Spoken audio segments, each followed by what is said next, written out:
Hello, everybody, and welcome into Senior Living Live. Thank you so much for joining us. My name is Melissa, and this is our webinar called Dementia Live. Susan Robbins, you can see her there. Hi, Susan. Hi. She is our guest presenter today. She may be familiar to many of you, and for those of you who are seeing her for the first time, she is our expert at the Arbor Company when the discussion turns to dementia. Susan has a wonderful immersive presentation for all of you today, all in an effort to give you, our viewers, an idea of just how dementia affects all of our senses. Now, we hope you can participate with us today. All audio and video lines will be muted throughout our presentation, but please feel free to be a part of the conversation. You can ask questions, you can leave feedback, you can leave a comment just based on this immersive experience if you like. To do that, scroll down to the bottom of your screen where it says Q&A. You can type your questions, comments out there. You can also utilize the chat box at the bottom of your screen, and we will ensure that we get to all of those comments and questions by the end of our webinar here today. Susan, this immersive experience was such an eye-opener for many of our viewers when we did it for the first time back in January of 2022.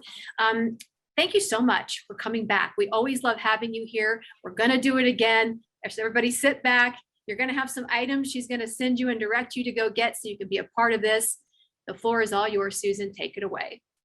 Well, thank you so much, Michelle. And yes, I am really excited to get to offer this program again, because when you love somebody living with dementia, it is really hard sometimes to get connected and to know what to do. And this is hopefully going to give you some insight to have the empathy that you need to give them quality of life of what they're doing. We did have a question before we started that I just wanted to, I'll answer a little before, but it was somebody about how do you get your loved one when they need to move into a community to agree to it? Well, that's always tough, because if you stop and think, even for yourself, moving is tough. A decision to move is always hard. And when you have dementia, the first thing that actually goes is not your memory, it's your judgment and reasoning. And when somebody needs to move, we try to reason with them and give them all the reasons why they need to do it. But what we need to do is validate their fears and feelings and let them know that we understand that it's hard for them and it's hard for us too, so that they can realize you're not trying to do this, force them to something, but that you understand and it is for their best interest. But by meeting their needs and their emotions and validating them, you'll find it a much easier transition. And after you go through this experience, we can dig a little deeper into that and answer any other questions you may have. So right now, I'm going to go ahead and share my screen. Dementia Live is an experience where you immerse yourself into what it feels like to be living with dementia. And this program is actually through AGE-u-cate Training Institute.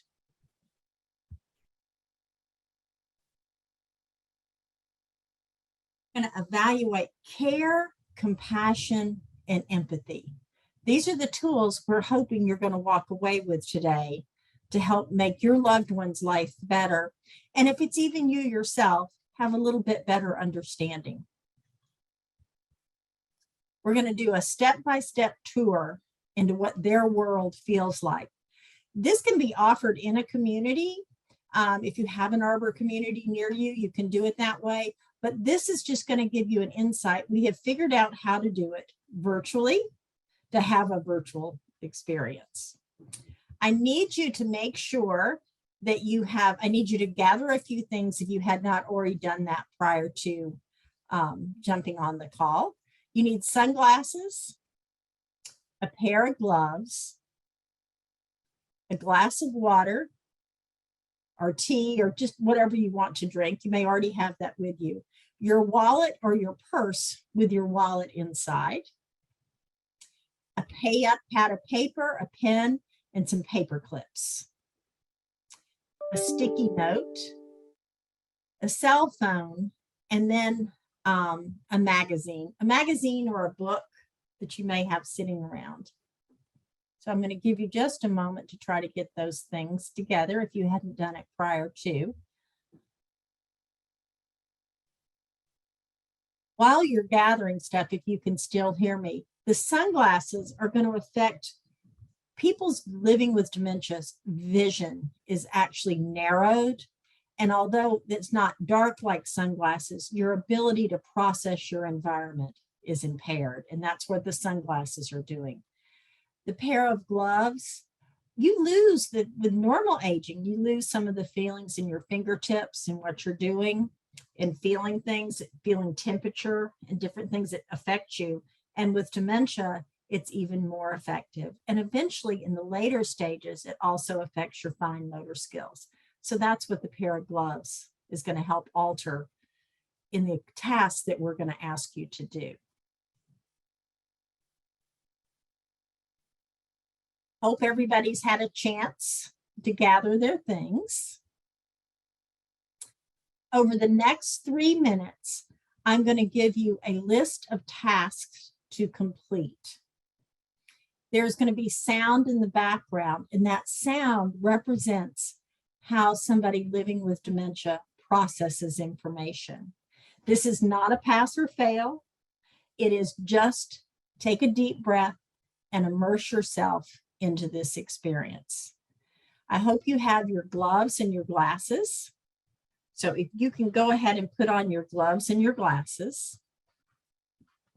I'm going to start a video. It's going to have 3 beeps. And then after the 3 beeps, I'm going to start to give you your instructions.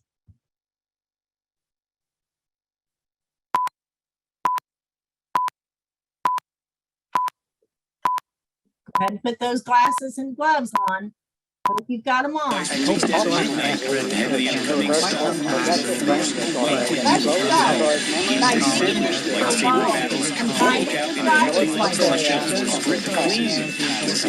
take it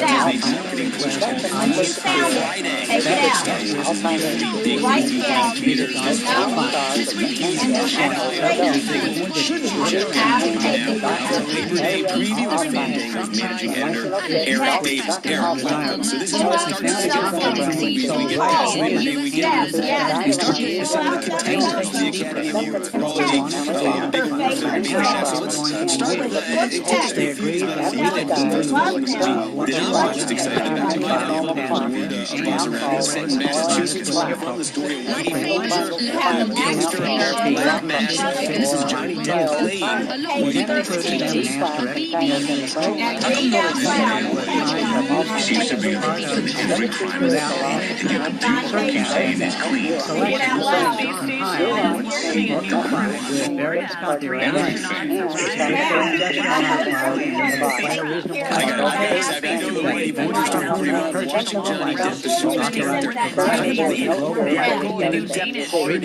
True Noise. Bond story of Whitey Bulger, Put your gangster license wearing back in black your mask. wallet. This is Johnny Depp's And lady. if you do that, check to see if you have any bills or I don't coins. know this bad lady. If you do, Seems to be a get those out and place them in front of you. Maybe pull out your hearing and you know now tidy up your desk. We're almost finished for the day. Make sure everything's tidy. Put that driver's license back on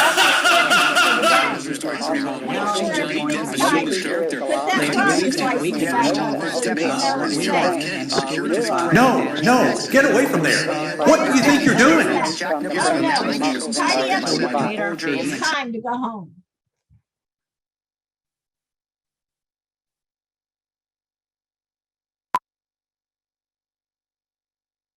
Okay, we have now finished that experience. Take a deep breath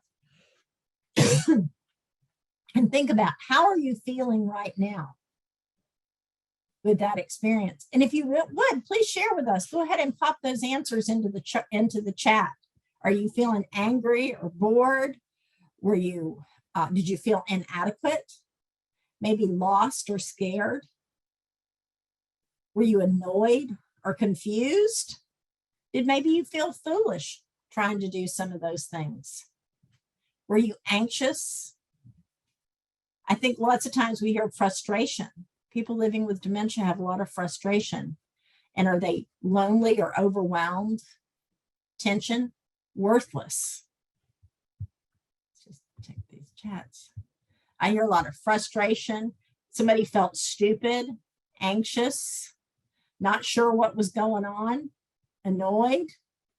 Yes. Angry, terrified, annoyed, angry.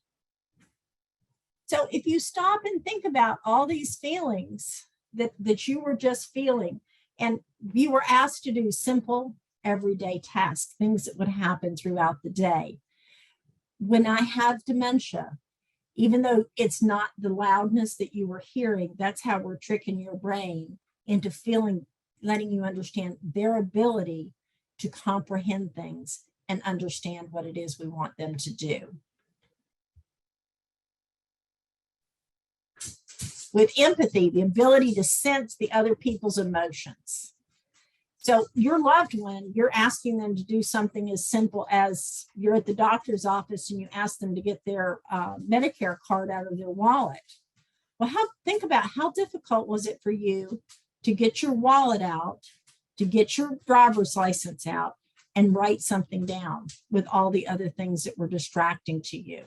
Make sure you set your loved one's environment up that if you want to talk to me, make sure there's not any background noises going on to distract me, such as the TV's on, or even soft music sometimes can keep drawing my attention away. Caring for someone requires many things. One of the most important is your ability to empathize. Empathy is a skill that can be learned. Think about how you felt in that moment the next time you're interacting and not getting the response that you feel you should be getting from that person living with dementia. Because if they're feeling that way, they can't respond. And that's why we need to slow down and get in their world. Some of you, the gloves may have bothered you more. Some people, because everybody's dementia is a little different and everybody's sensory needs are unique to them. So if touch and feel has always been very important to you, that is going to be the thing that bothered that person the most. Or it maybe was the sound. Some people, sounds don't bother, big crowds don't bother, and loud things don't bother. So that doesn't bother them as much, but their inability to see the way they used to can be very debilitating to them. So, because each person now is sitting there going, well, it was definitely the sound, or I couldn't stand not being able to see, or whatever it was. But each person has their own unique way of dealing with dementia and how their sensory needs are met. Empathy is important. Learning to empathize will not only improve your relationship with the person that's living with dementia, but it will help you have a calmer, better life if you try to get into their world instead of trying to bring them back to ours. I'm going to go ahead now. These are some empathies that you can show. Be present in the moment when you're caring for somebody who has dementia. They need your full attention, accepting their realities. Don't try to bring them back to ours, because whatever they're feeling or dealing with is real, and they no longer have the ability to reason through a problem. Using words of encouragement, positive, yes, smiles, pausing and just allowing people. Open palms. People don't realize that. Lots of times we stand with our hands closed. Our body language makes a big difference. If you're working with someone or helping someone that's living with dementia complete a task, it's really important that your hands are open and your palms are facing them. It'll actually make a difference in that interaction. Share a hug or a touch. People with dementia, many times people stop touching them because they're afraid of them. And not that they just, and giving me care is not a hug. It's the hug after the care, or the care before the hug when you're doing something. I need to have affection. That doesn't go away with dementia. Listen with genuine intent. Repeat back. If you don't understand what they're saying, repeat back their words to them. And even if you still don't understand, they feel understood, and it can calm a situation. Practice mindfulness and self-care for yourself. That is really, really important, taking time for yourself. Show sensitivity in all forms of communication, and express a genuine desire to help. But don't give me too many things at one time. I can only process little bits at a time. And if I'm having trouble expressing to you what I need with my words, that means I no longer understand yours. I'm going to go ahead now and open this up for questions. Hi, Susan. Great job. Yes, I felt everything that everybody else was feeling. It was frustrating. We could barely hear you. We could make out some words, but not all words. And that was the point. You know, that was exactly what you were trying to hit home with everybody there, that this is what somebody with dementia, and as you said, what each person is dealing with is a little different, but some of these feelings are the same and very common. And some of what we're seeing so far in terms of questions goes along with that anger and frustration. Somebody wanted to know, Stephanie asked, why are they so angry? They're angry. It's not really anger. Many times it's fear of frustration, and it comes out with anger. Because if you stop and think, if you can't get somebody to understand you, each of us, even without dementia, with fully healthy brains, if I explain something to you 3 or 4 times and you don't get it, I start to get frustrated. Like, what do you mean? I've just told you. How many times do I have to tell you? It's that kind of feeling that they have, because to them, what they're saying is clear. And they don't understand why you can't figure out what it is they need or want. And anger is, I either have a physical or emotional need that is not met. And stepping back, sometimes you just have to let somebody work through the anger. Because we all think about that. If you're really mad and somebody just keeps at you, you don't calm down. You strike back with words, emotions, or maybe you throw something. And that's what happens. But they get to those levels much faster because of the dementia. Yeah, thank you for answering that. And Stephanie, I hope that helps a little bit. I don't know if you're dealing with a loved one who has dementia, but this is what this webinar is all about. It's just to kind of get inside as best we can to understand what our loved ones are going through when they are suffering from dementia. Denise asks, my mother is in beginning of dementia and in nursing home. She was an angry person in her life. It is worse now. How do I handle this?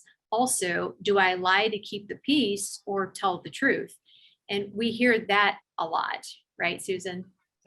We do. And you have to be very careful if you're not truthful, because people with dementia, like you might say, well, I'm going to be back at 2 o'clock. Well, you have no intentions of being back at 2 o'clock, but you've set it so that you could leave the room. That's one that's always hard. Leaving is hard. Where are you going? Why aren't you staying? So what you do is, give them a big hug. I've had such a nice time visiting. Can I come back? That's living back in their world and answering the question from there, so that you're living in their world, meeting their needs, but you're not lying. Because when you lie, we all do it. We're all human. Even the little white lies we tell to protect ourselves. We say that we tell them to protect the others, but we usually tell them to protect ourselves from either not dealing with something or not wanting them to have to deal with it, and you have to deal with the repercussions of it. So when you do, you've met that need. By telling them the lie, you've met their need of you coming back. But I don't understand it exactly. And then later on, I can get upset because you're supposed to be back. And any of us, when somebody's supposed to be back, we start to get worried. If you had a family member that said they would be at your house at 6 o'clock and they don't show up, then you start to worry. Where are they? And it goes through, then you text them, then you call them, and by 10 o'clock, you are all in a rage and fearful that something horrible has happened to them. Somebody with dementia has those same emotions, but an inability to connect the two things. And then we don't understand why they're angry. Yeah. So that's the purpose of the lies, not lying and softening things without direct lies. And I think that may have actually answered David's question, which was to confirm we have no idea what is going on inside the mind of our loved one, right? But we do know they are frustrated. Well, they may not be frustrated all the time, but there are certain things, as you said, when they're not getting a need met, that can be cause for that frustration. Absolutely. The behaviors are unmet needs, and we can't always identify them, but sometimes we can. And we're getting some comments here that I'll read, and then we'll get to the next couple of questions. And feel free, everybody, use the chat box or use the Q&A box. I'm going back and forth between the two and trying to do all of this in sequential order. Tamara says, that was powerful. I had tears in my eyes with the realization that they experience this all the time. Thank you for the experience. Claire said, yes, I cried too. So, obviously just having that 5 minutes, Susan, I think really changed the minds of a lot of people already on this webinar. We're going to continue to try to explain it out in the rest of our time together. So Denise says, when my mother gets really nasty, I say, I love you and I have to go. She says, is that okay to do? And the answer is, Denise, is yes. Is that okay to do? Yes, it is, Mom. I have to go. I love you. I've enjoyed this visit. When can I come back? And you're asking them when you can come back. Well, I don't want you to go at all. I understand that. I'll be back when I can, and I love you. And that's where that, if possible, in there is that hug comes invaluable, and a real hug. Sometimes because somebody's angry, it's just kind of, I love you. No, they need that big old bear hug. Yeah. Mary Ellen added, my dad always says, I wish you were in my brain. That really helped me understand what he's been trying to tell me. And this is emotional. I mean, just hearing something like that, and you've done this out live. We call it live in person with firefighters and first responders, and have gotten immediate reaction from these individuals who respond to somebody with dementia and believe that they're either drunk or under the influence of something, and come to find out that there just isn't the knowledge there to really understand until you come along to help them understand what somebody with dementia is going through. And that's what this whole webinar is about. Let's continue with the comments here. Stephanie wanted to follow up and said, this is why I signed up for this, to better understand. My sister is in early stage, trying to understand how she is dealing with not remembering and helping her with day-to-day issues. On that end, Susan, what are some little things that somebody like Stephanie can do to help somebody in that very early stage diagnosis of dementia? Well, in the very early stage is to understand that they're going to have periods of confusion and then periods of when they are very lucid and just very normal.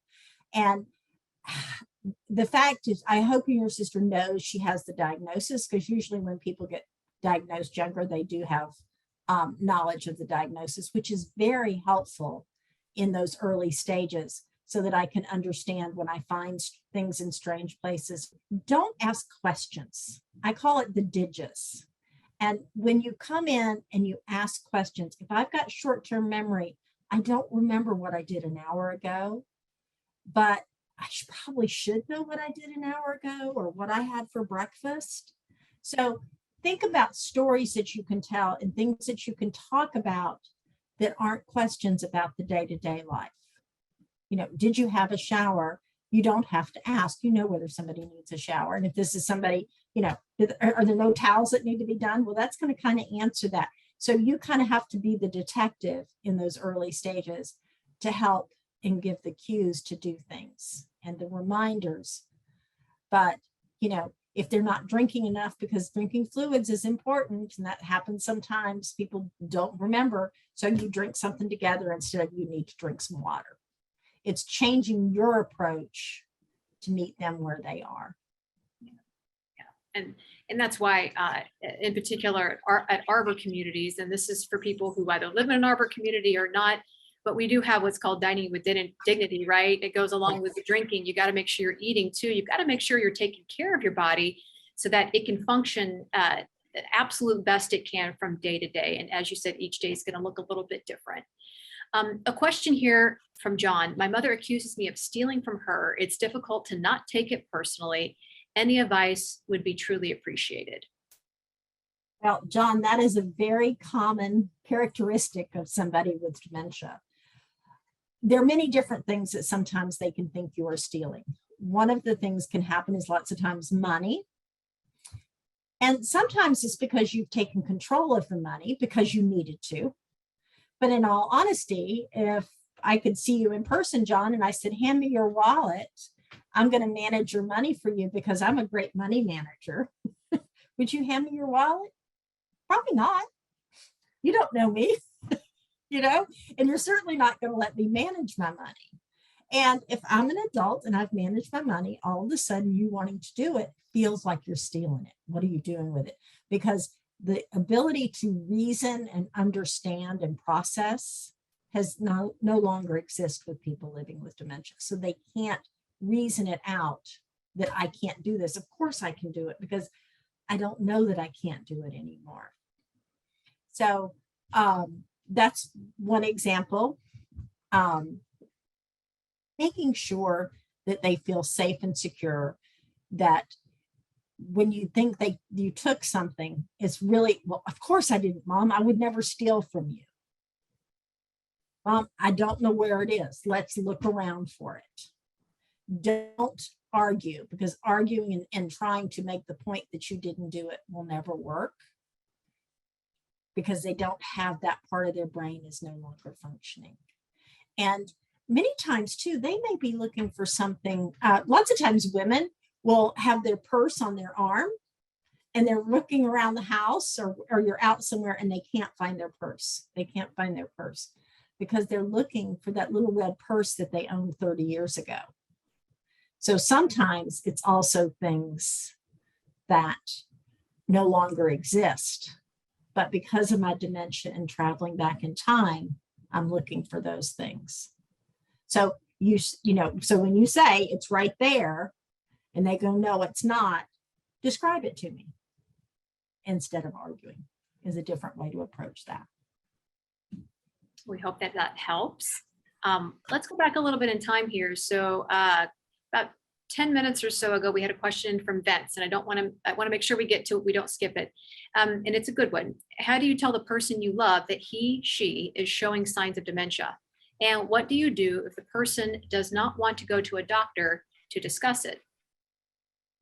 Well, that is always very difficult. And sometimes the approach has to be for a different medical reason. It's just time for a checkup. And then hopefully it's a physician that will listen to you first before you can, so that they know what your signs are and what you're looking for. That is the biggest advice. And again, I told you not to lie, so we are going for something else.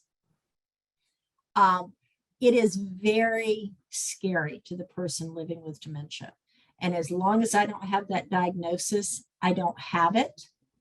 But I will share, once you have the diagnosis in earlier stages, people living with it actually function much better because they don't get confused. When things aren't right, because they've moved things around and done things in their home and can't remember what somebody's name is, in the moments of clarity, they now understand why they couldn't do that. And it also makes it easier for you to change your approach because you know that. But getting them to the doctor for any other medical reason, just, routine checkup is usually a good one, and then be able to do that. And if you get to a neurologist from your regular doctor, make sure it's a gerontology neurologist and one that understands dementia. Somebody who specializes in it.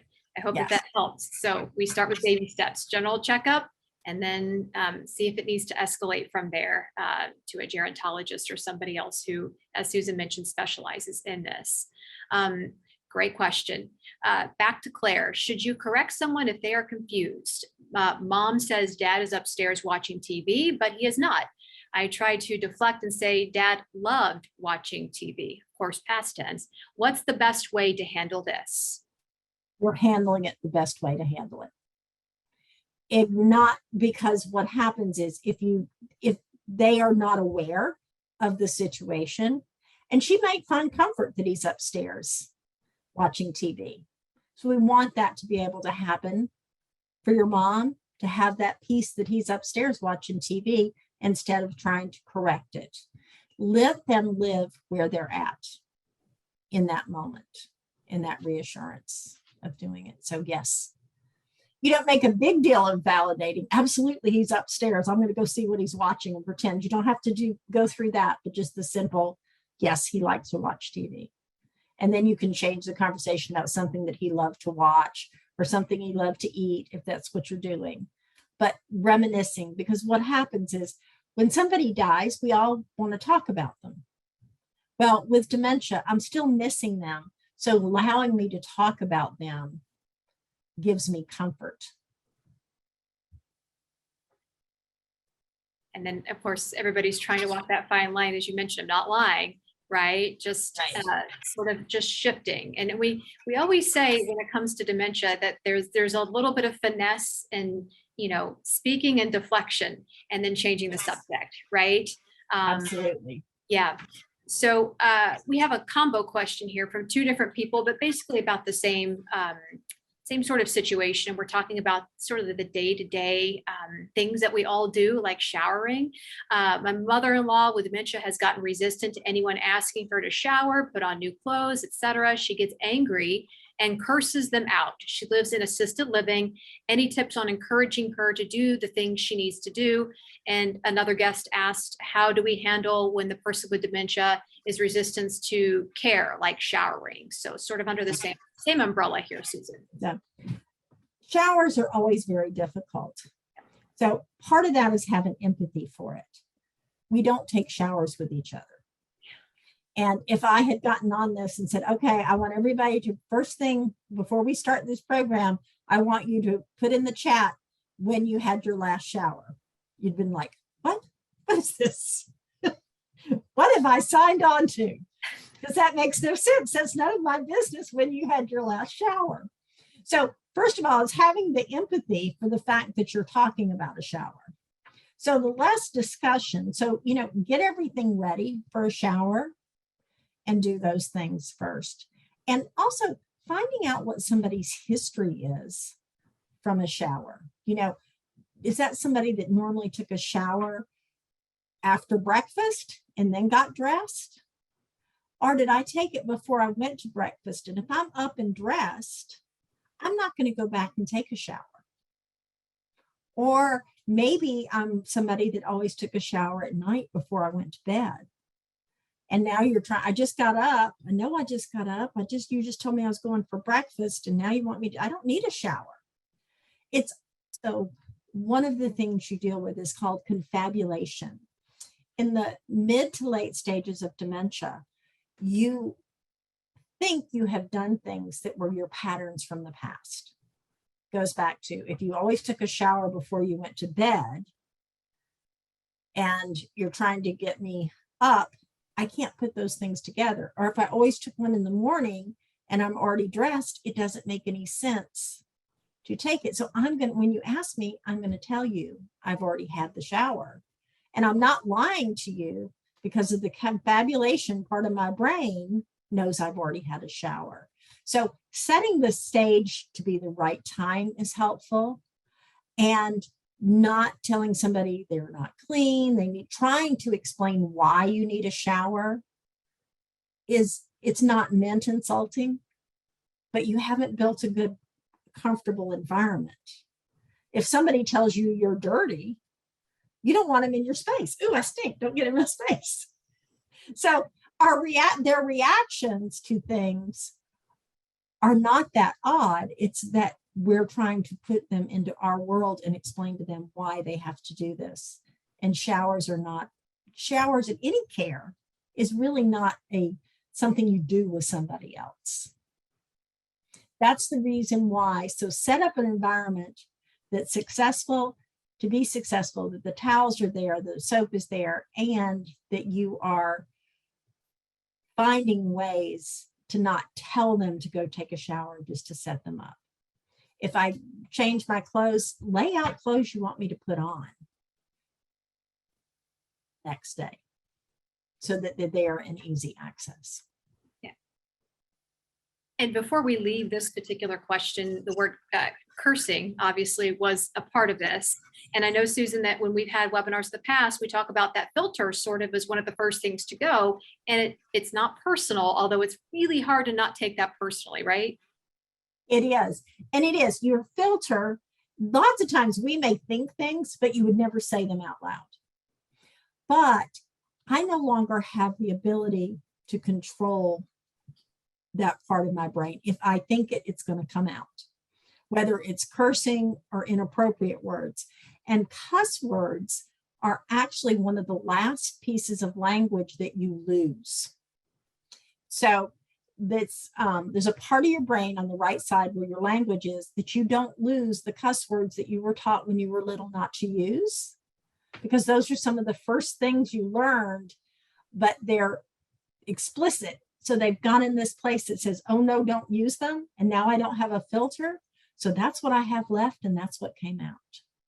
So somebody that cussed a whole lot is going to have some really ugly ones that they didn't use. And somebody that never cussed is going to have all the cuss words in there that they've used because those are in those filters. So that's why lots of times I never heard my mother say a cuss word. And now there's just terrible things coming out of her mouth. And it's so shocking because that's what's left. And just don't respond to it. Respond to it as if they had just said, hi, how are you? Yeah, great answer to that. I think that right there is eye-opening to a lot of people. This was a comment. We'll make sure to get comments and questions in sporadically throughout. It makes me want to be much more helpful with the small things I never thought to assist with, like retrieving a pen from a purse. While in gloves, that wasn't easy. Never would have thought to assist with something that seemed such a tiny task before. And this comes from Tamara. So again, obviously what you showed really opened some eyes here. And somebody, and I think this is a fair question, wanted to know, it would be helpful to know some of the activities you asked us to do before the demo because we were unable to hear it as part of the demo, assuming aside from the lack of comprehension, the fine motor skills or lack thereof were to help us understand physical difficulties. So what were some of the things you were asking people to do when they couldn't quite hear you very well, Susan? Okay, well, the first thing I asked you to do was get your wallet out and take out your driver's license and then write down your driver's license number and your expiration of your driver's license.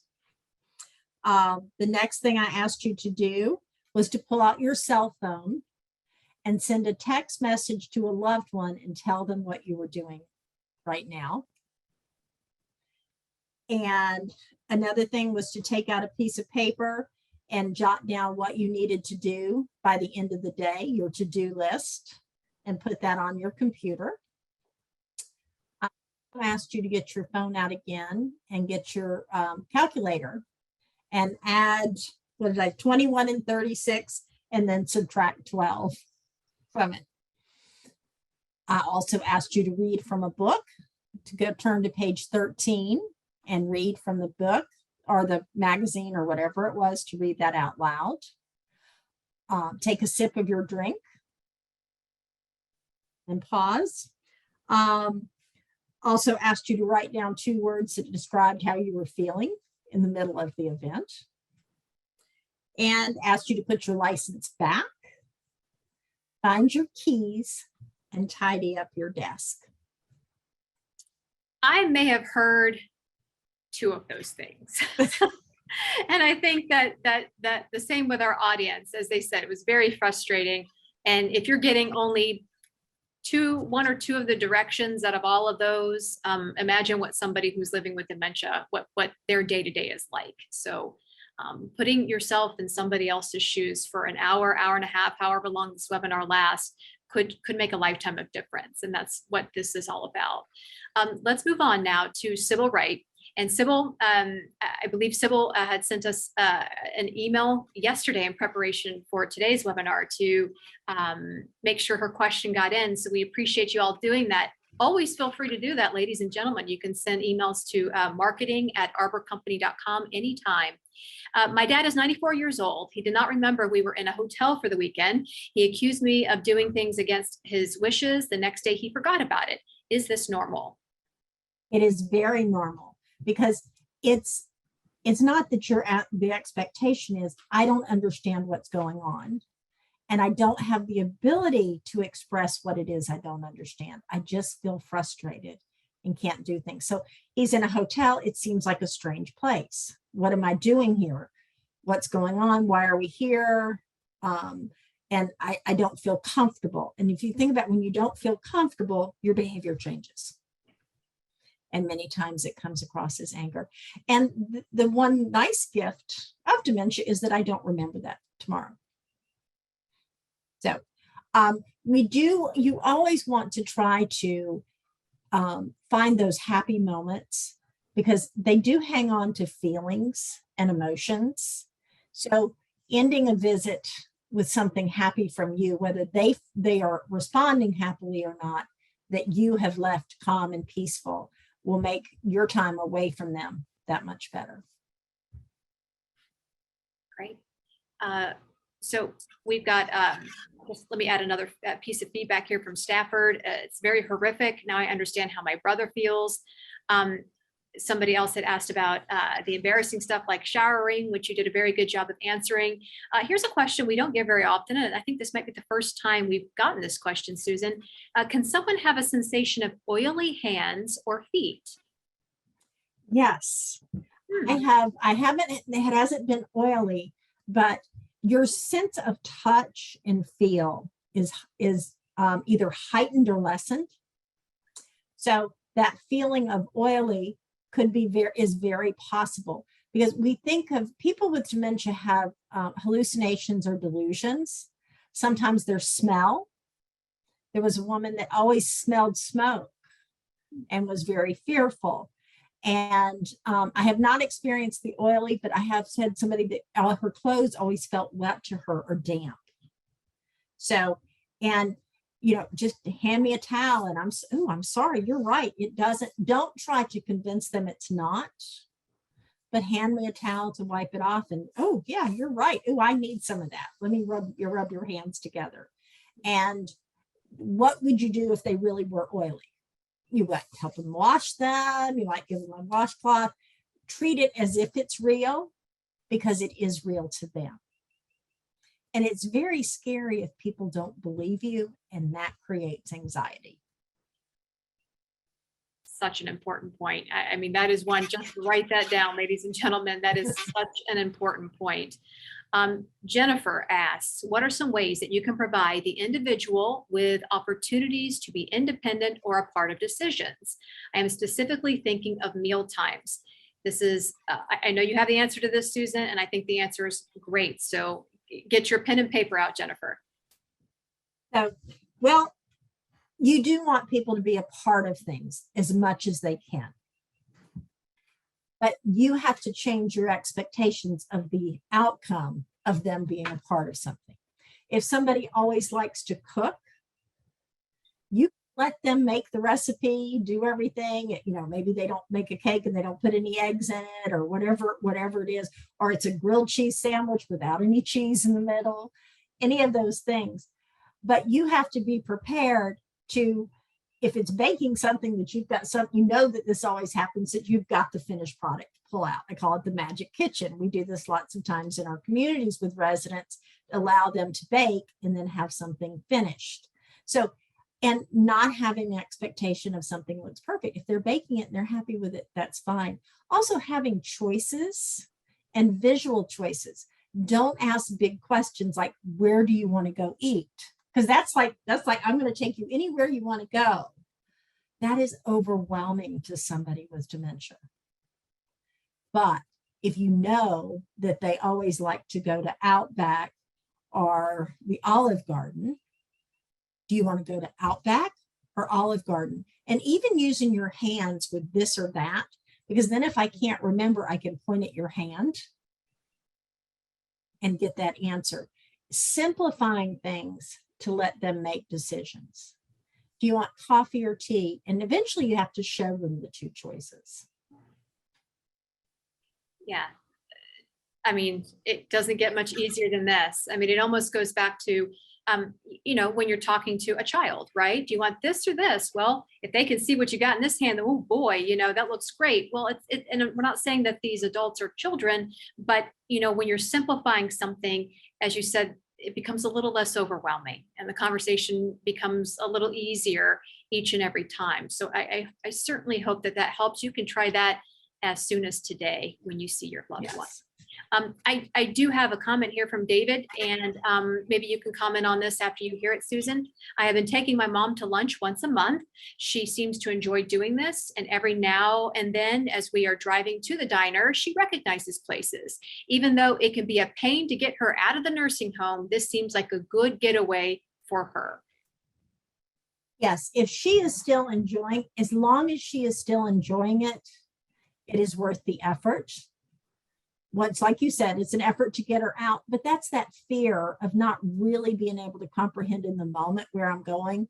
But once I'm in the car and things seem familiar, the positive to that is she feels safe where she is. So take that part. She doesn't want to leave, which means she feels safe and secure where she is. That's a good thing. And taking her out and enjoying that. But be ready for the point where going out becomes overwhelming. Then you start bringing the meal into her. So just prepare as you go through the stages, because if going out becomes too overwhelming, then you can bring the meal in. But yes, by all means, if she's finding joy in that, absolutely. Also too, meal times are really important out, and with noises that can happen in restaurants is finding, you know, it may not really be a real meal time because you want to go when the restaurant's not super crowded. That's a great idea, and something that, again, we don't really think of, right? It doesn't necessarily bother us to go out at 6 o'clock, but it might be better for you and your mom to go out at, say, 3:30 or 4 o'clock when it's a little bit more quiet. C. Davy, question here. Do you tell the truth when the person with dementia insists on seeing their parents who have long passed away? Do you tell them that their parents have passed away, or do you say, we will see them in a few months? Hey, I don't know when we're going to see them. Is more of a calming thing. Reality orientation doesn't benefit the person living with dementia.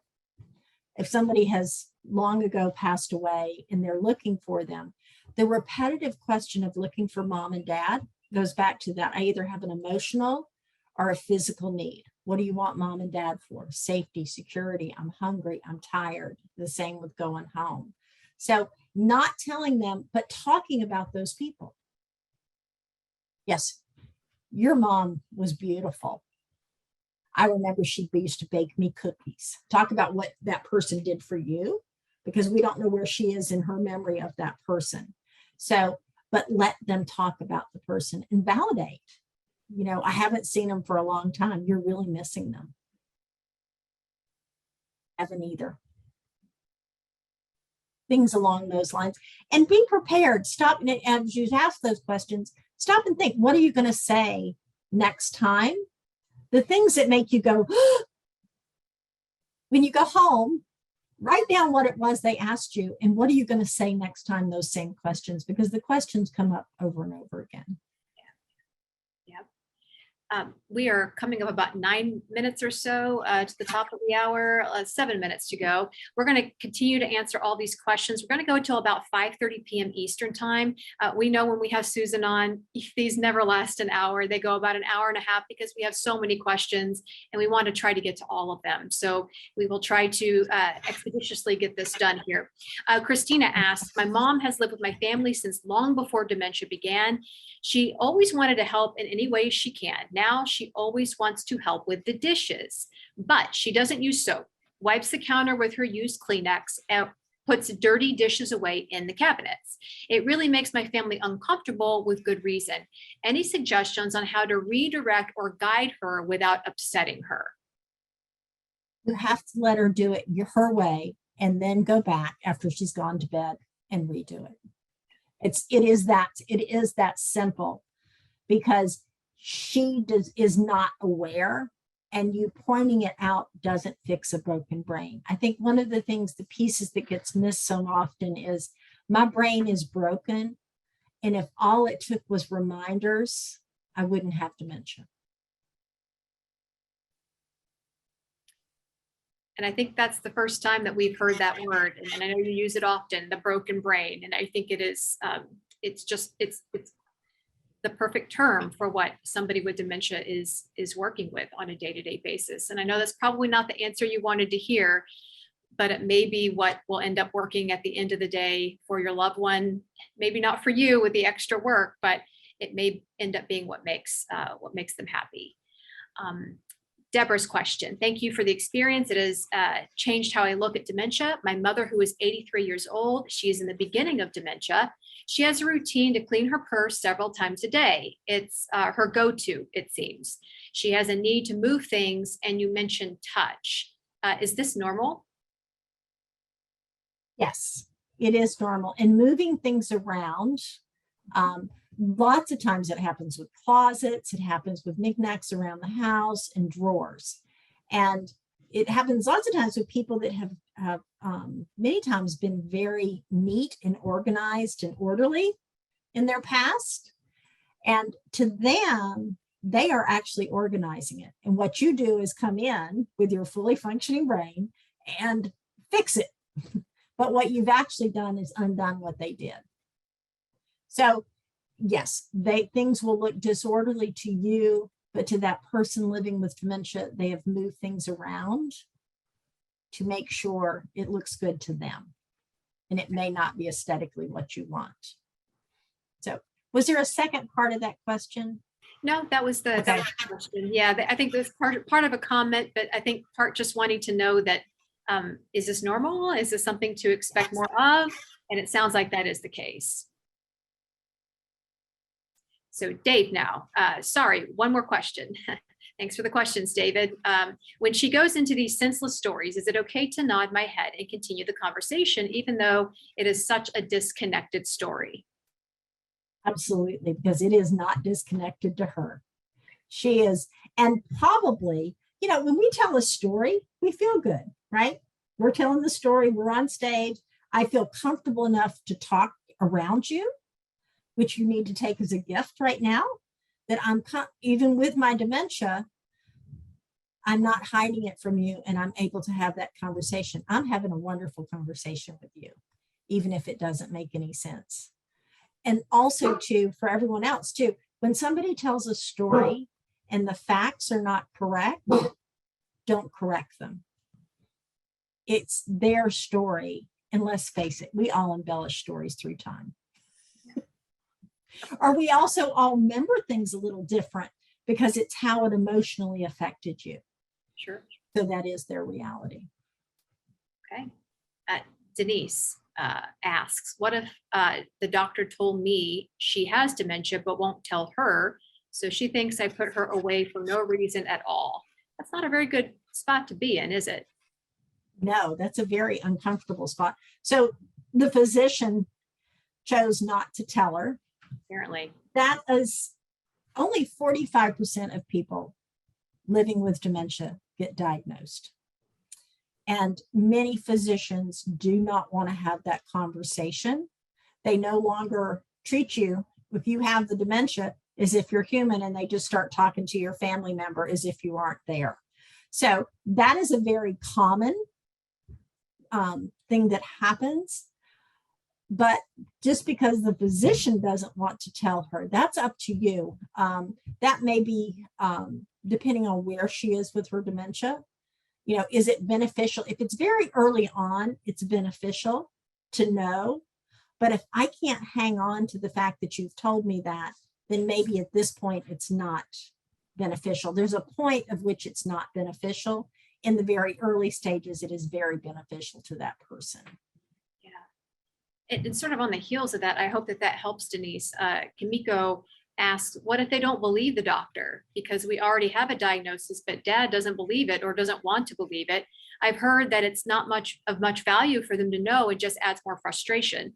But dad always is such an honest guy. So I think it would be helpful for him to know so he knows why he's confused all the time.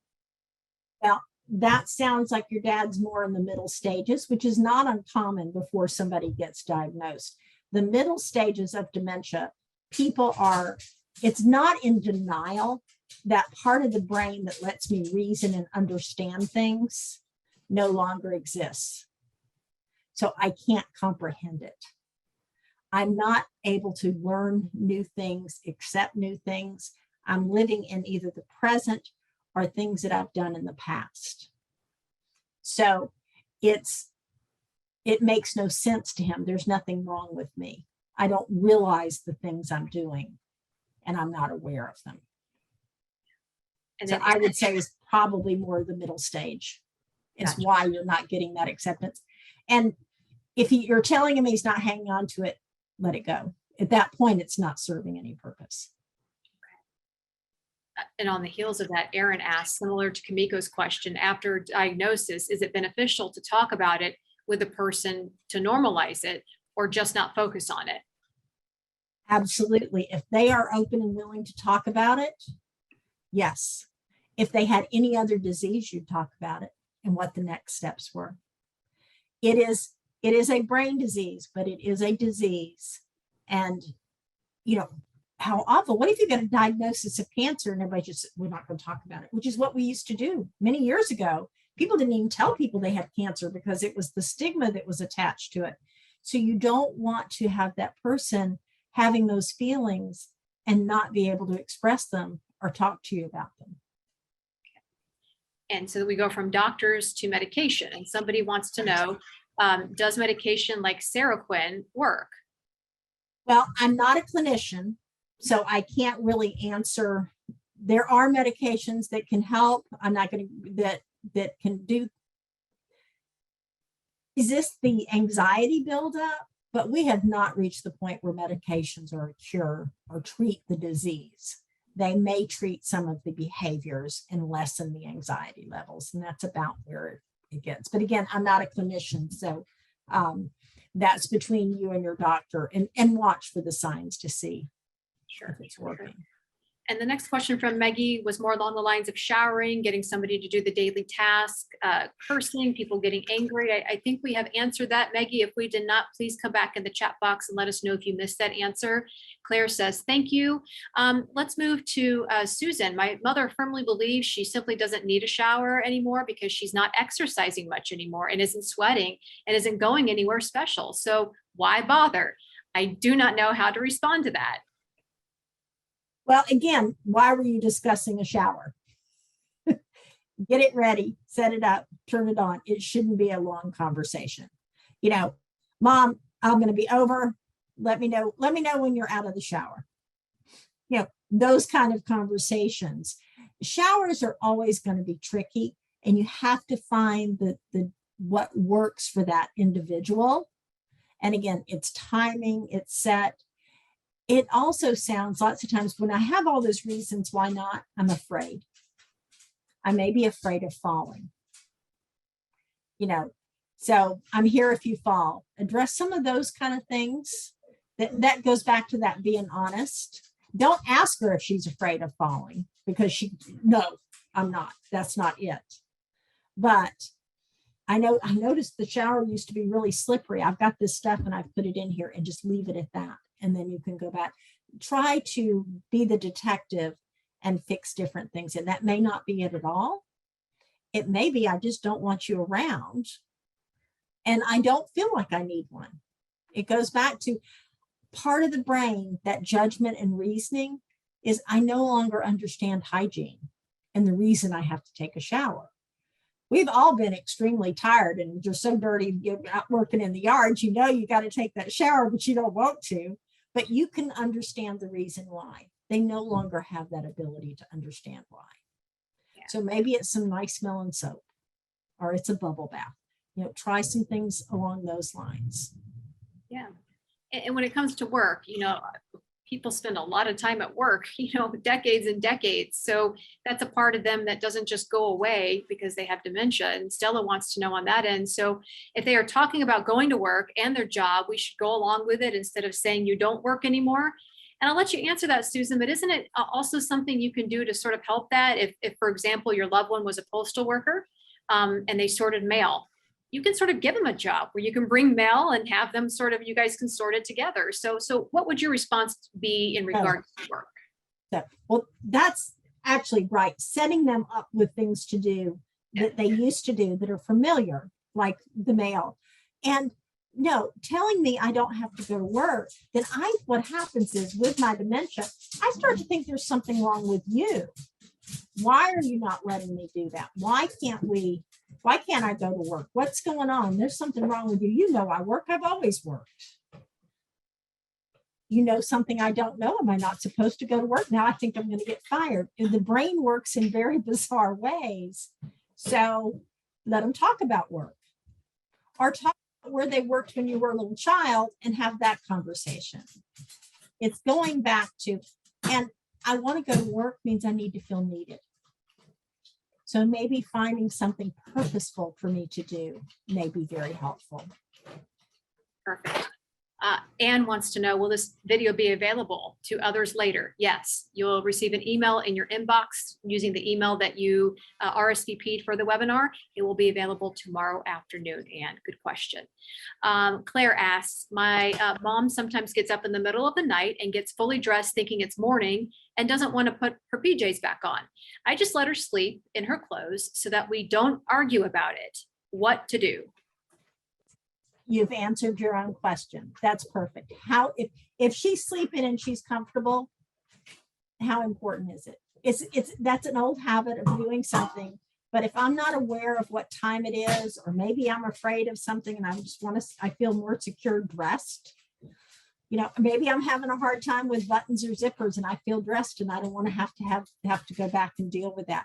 But it doesn't, the why in this case doesn't really matter. Yes, if I'm getting my sleep, that was what was important, not what I slept in. Gotcha. You're doing a great job. Give yourself a pat on the back for that one. I love it. And a couple of comments from Tamara and Deborah, who tried to take notes while you were trying to give them directions and just couldn't quite do it. Thanks for participating today. Griffin asked, with my 98-year-old mom and 92-year-old mother-in-law, my approach has developed to, I take whatever they are able to give me each day. Flexibility, positiveness, smiles, and hugs carry the day. I step into their world as they cannot come into mine. Griffin. Pat on the back to Griffin as well. Yes. That is okay. Fantastic. Yep, keep it up. Let's see, it looked like a child had written, I could barely see her have motor skills. This is Tamara following up on the directions you gave. Katz wants to know, what can you say to them when they can't remember or are having trouble doing things? Is allow them, this is hard. Validate that it's hard. And don't try to jump right in and fix it. I know this is hard. And just pause And they'll say yes, and they'll say, "Will you do it?" And say, "I'll be happy to." Or just let them finish. And again, don't worry about the outcome of what they're doing. Because when they finished, even if you're going, "Well, that's not it," it's it to them, and they're happy with it and validate. You did it. You got it finished. Good job. Takes a lot of patience and a lot of pausing when you're talking with somebody with dementia too, that's frustrated, to allow them, because that's two things I'm trying to do at one time, is to listen to you and do it. And that's hard for me to do as well. We talk about food and water being important, medication also important. Jennifer says, "My mom fights taking her medication. She lies to her children if we ask about it. We've given her a pill container with day and night pills to make it easier, and she still fights us. Any suggestions?" Well, if you can't put your own stuff in the Monday, Tuesday, Wednesday thing, you do need to have oversight of somebody taking their meds to start with. The argument is, it's not that she may think she took them. Maybe she's somebody that took a vitamin every morning, and therefore it's 2:00 in the afternoon. So that goes back to that confabulation. Of course I have taken it. So instead of, "Here, you need to take this," just kind of, here they, if it's a person that's living in your home, it's just, here they are. And don't make, it's the deals we make out of things. Here's your medicine. You really got to take it.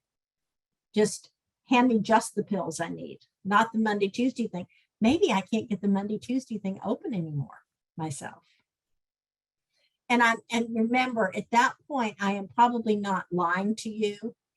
I don't know whether I did or not. And of course I would take my medicine. So I had to have taken it.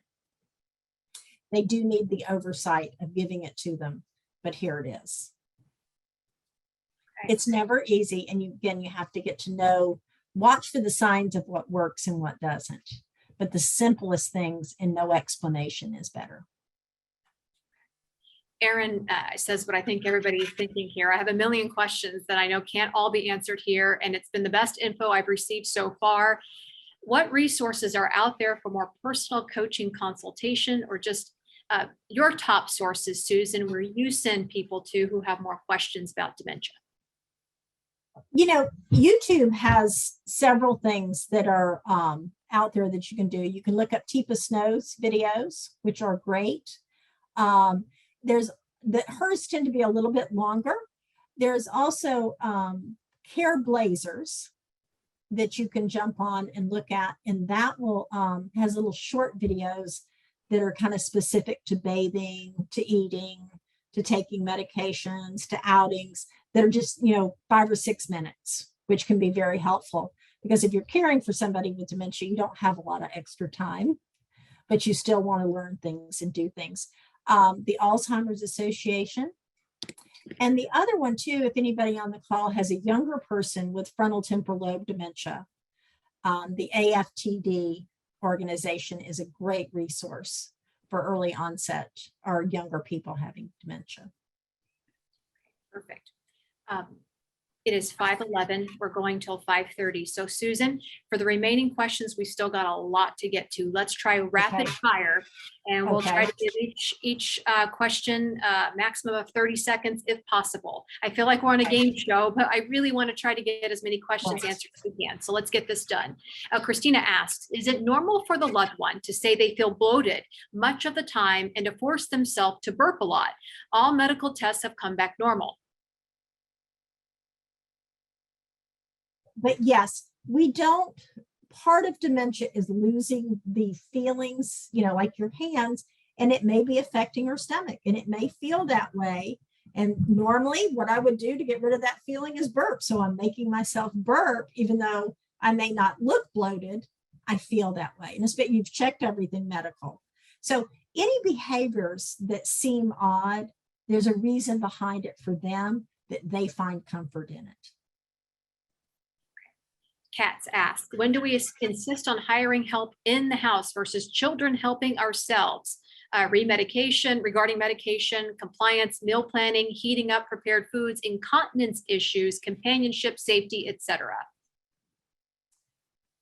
Well, loved ones want to take care of their loved ones, but you can't always do it. And I think one of the biggest things is, at some point, do you want to be that loved one's friend and have the relationship that you've always had, and get, if you have the ability to have that help either in the home or in a community, so that you can have the relationship you want to have with them and that you are not burned out. Your loved one needs you to be able to be their advocate as much as the physical help. So at the point that you are exhausted and can't be the advocate, you know you need to make some different changes. From Denise. She gets frustrated with me because I'm a senior and don't trust getting her in and out of the car to go to a restaurant. I have the nursing home put her in the car, we go for a ride, but come home and they take her out. If I fall and get hurt, let alone bring her down with me, she has no one to take care of her. So what are some ideas for Denise in this situation? Well, Denise, one of the things you can do is actually bring whatever it was you were going to take her out for. You know, there may be a little area that you can sit outside and bring in whatever it was you were going to go do. You know, sitting outside, a bird feeder that you can, if something, lots of times enjoy just watching birds and the nature and different things. So finding whatever it was you did when you went somewhere, and the time that's spent getting her in and out of the car can actually be spent with quality time visiting. Just real quick, because this may answer some other questions too, is like, well, what did we talk about? We go for the ride so that we can have the conversation. Is think about stories and different things that you're going to do, that you've done in the past, and have those ready in your pocket, what you're going to talk about without asking a bunch of questions. There you go. So some pre-planning can go a long way. Kristen, her question: if your loved one does not show much interest or knowledge of family happenings, do you still invite them to big things like weddings, graduations, or is that just too much for them because they can't process it? She was once very involved in the family. There comes a point where they are not able, if they are not really truly enjoying it and tuning it in, it can be very overwhelming and frustrated. Big family events are very difficult for somebody living with dementia. You know, a wedding, so then you have a little teeny tiny shower with just the bride and just a few handful of people, if you want them to be able to be a part of something. But big events, they get lost in them, and then you are not able to enjoy the things that were also important to you, and she's not getting the benefit of it. Smaller events and make up something, provide some different thing that's along the same line. Okay, great. The next question from Sandy: my mom keeps thinking her dad lives where she lives. Is it wrong to tell her he's gone? Do not, if she didn't think he was gone, she wouldn't be asking for him. Again, it goes back to having that conversation. Talk about your dad. Let her talk about your dad and memories and different things they did, because it can be very overwhelming to repeatedly tell somebody has died. You do not want to relive that initial emotion over and over again, even if you don't hang on to it. And going back to those big celebrations like weddings, special occasions, Anonymous wants to know, do we convince this individual to participate, or do we let her make that decision even though she will be missing their grandchildren's wedding? So it's really, there's a fine line there, right? You don't want to leave them out, but at the same time, do you let them make that decision, or how do you approach that? Well, it depends on where somebody is with their dementia. You know, very early on, they can take part in that. But as I progress, I'm not going to be aware of what I'm doing, and I'm not hanging on to it. And again, it goes back to, you've got to take care of yourself first. And will you be able to enjoy that event? And are they going to get the joy out of it? Are you taking them because it's the right thing to do? You know, if I had a broken leg, you'd go ahead and push me in my wheelchair and I might be able to move it around. But if I'm not going to be able to enjoy it and completely understand it, it doesn't make sense to put me there and put me on show when I can't be the responsive person I used to be. Yeah, I hope that that helps. I know many of you are dealing with that out there.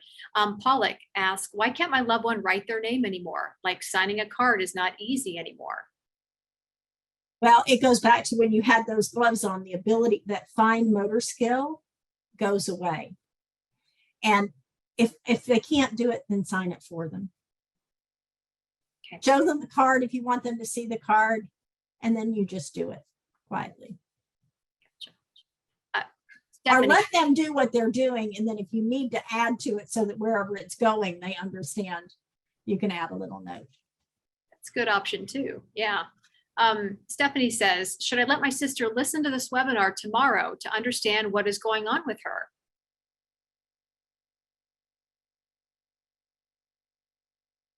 A lot depends on where she is. This can be very overwhelming and scary. I really don't recommend that somebody living with dementia actually go through the experience, although they can, if they want to, in the very early stages to understand what's going on. Depending on where your sister is, it's not going to fix her. If your goal is for her to understand, that's one thing. If your goal is for her to get fixed, it won't. And you can share some of those things with her that you've learned by your actions, not by sharing them. Gotcha. My mother-in-law thinks her husband, who died 4 years ago, wants a divorce because he has not called her, does not support her financially, and does not live with her anymore. She is distraught. We talk about how great he was, etc., and the nice service at Arlington. She says, yes, that was nice, but I drove him away and he is seeing another woman. It seems like she is either sad or that he passed, or sad he wants to leave her and is having an affair. Okay. This one is tough. This is a tough one because I don't know who I'm talking to or what your family history is. So this may or may not be true. Lots of times that's kind of the delusion of somebody is still here and what happened. That may be a fear that she had for years, or there could have been some truth to it in the past. Because people with dementia, the stories they tell, there's threads of something in it, and there's a reason. I'm not saying that happened. I don't know who you are, but it's just to kind of help you understand there's a reason she feels that way, and she feels abandoned. But the reason could be as simple as that's the only thing that makes any sense while he's not here. And she actually might find comfort in that, into thinking that he's still alive, but that's the reason he's not here. Because sometimes people will not go to bed because they don't go to bed till their spouse gets home. So it could be different things, but it is very normal. But let her talk and let her vent those feelings, because they are real. Although they are not real to you, they are very real to her. Yep, absolutely. Laura, question. My 88-year-old mother blames her memory issues on her age, hasn't retained that she has dementia. Is it helpful to validate the age theory, or would it be more helpful to remind her that she has a condition that impacts her memory? If she's blaming her age, should I just go with it? Yes, because she's acknowledging the deficit, and it really doesn't matter what it is. And just validate. Yeah, it's tough. It must be tough getting old. But how else has getting old affected you? Like you really you're interested, and not that you're not interested, but you want to know what she feels. Validating my feelings goes a long way, instead of dismissing it and trying to give me a clinical or a reasonable answer, because my ability to reason doesn't make any sense. Yeah, got it. Okay. From David, my assumption was my mom's quality of life was really bad because she has deteriorated so much. But what I'm hearing is she might be okay, and even sometimes happy. Maybe her quality of life is okay. How can you tell, and how do you know for certain someone's quality of life is okay while they're struggling with dementia? Well, quality of life is an individual thing. Mm-hmm. There are people in the world that like to be completely alone, and they still have a quality of life. Where somebody else was completely alone, they wouldn't feel they had quality of life. It's helping find and set them up with moments of joy. Different things. And joy can be as simple as there's music on and I'm just tapping my foot. That's the only thing that's actually happening, but that's actually joy in me because I'm responding to it. Watch for those responses, tell stories, and don't ask questions. 2 questions here from Sybil. How do you address incontinence? And then my dad denies that he has a problem. He blames it on not being able to unfasten his clothes. He also tries to wash them and says they were dirty and needed to be washed. Well, that's fine. That is very normal for people to try to hide that. Okay. And you can't, as far as addressing it, you know, I know lots of times to remove all the underwear, put the disposable Depends in the drawers. That's something you can do. That can be done very simple, but you got to remove everything else, and that's all there is. You know, if he's still able to wash his clothes, good for him. Now, if he's washing them out in the sink and hanging them up and they're really not clean, that's okay too. They go from there to the hamper, and that's what, like the magic oven, you have the magic. You put them, you wash them, but you put them back up in the shower over the rail clean. Yeah. Again, it's not undoing what they're doing. It takes a lot of work and a lot of patience and a lot of time, but stop to think back. If I'm hiding something, it's because I don't want you to know. And the only thing I have left with dementia is my feelings and emotions. I'm losing everything else, but I never lose my feelings or my emotions. I want to go back to Christina. She's the one who has the mother who does the dishes, but puts them back dirty. She said it's really impossible for her to have to do that again. And she really wants an answer here. She said she thought about consolidating a smaller subset of dishes to one cabinet, but she says if I move things around, that will confuse her too, though, right? It will. And I'm glad you came back, because that is exactly what I had written down on a piece of paper to Right. come back to. That was, you're going to have your dishes, but then you do need to have a set of dishes that are up so that the rest of the family knows not to get the dishes out of there. And you will have to rewash them or not let her do it, which is what I'm hearing you is not want to do it. So, you know, or you go to all paper when she's a part of stuff, and you let her put the paper ones back up. So you're going to have to get, if you want her to continue to do it, you're going to have to let her be creative. You know, you can do things like leave a soapy cloth for her to wipe the counters off with, or, you know, here, try this. I just got this, it's new. You can try a couple things like that, but you're not going to stop that behavior. So if you want her to continue it, you're going to have to adjust things. So yes, I mean, and you may confuse her by putting something away, but she may be a little beyond that, to where she may just start sticking things in strange places anyway. Gotcha. And So Kimiko I wanted, hope that answers. yeah. Kimiko wanted to go back to working as somebody who had a career. She's really working on this with her loved one, and says, could you provide suggestions for things that she can do that can help them feel like their day is meaningful? Says so he can help feel helpful and that he's doing meaningful things. So what are some suggestions you offer up to people on that end? Well, finding out what people's old habits and things that they used to enjoy, hobbies, maybe, and not knowing that person and answering those questions, but it's finding something that, it sounds silly, bagging up dog food that can be taken to a dog shelter. You know, I told somebody at work I would do this. I can't get to it. Can you do it for me? You know, the little things like that, folding some laundry for you. That doesn't need to necessarily have to be folded, but finding something that used to do it. If they always loved gardening, bring home some flowers and let them arrange them. But giving me things that I can do, and lots of times you're going to get the resistance. Sometimes you just leave it out and they may do it. You know, sorting things that I can do easily and feel successful at. But don't call it a hobby or this, or you need to learn how to do this. It's all in just kind of, it's there. And I have found more success when somebody's doing something to help me. We got 2 more questions and then we got to wrap this up, guys. I promise we'll have just one webinar where Susan just answers questions. I think that is about where we are with this. So many great questions, and I know you want to be heard and we want to hear you. This question here, my mom wakes up several times a night and after going to the bathroom, she will sit and rock on the side of the bed. How do we get her to lay down and go back to sleep? Don't.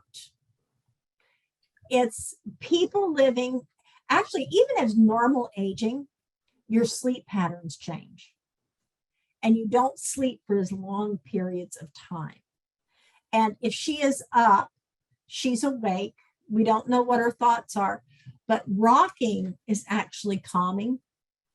So if she's sitting on the side of the bed and rocking, she's actually calming herself. And if you interrupt that, you're actually going to have a lot less chance of her laying back down and going to sleep. And she is getting up to go to the bathroom. Make sure that there's a light on in that bathroom so that she's able to find it, that it's low lit, but lit. But letting her stay up. I mean, I know maybe you hear it and it's scary what's going to happen, but that's how she's calming herself. Final question here. Is it comforting to hang display photos of loved ones and past travel experiences for a person with dementia?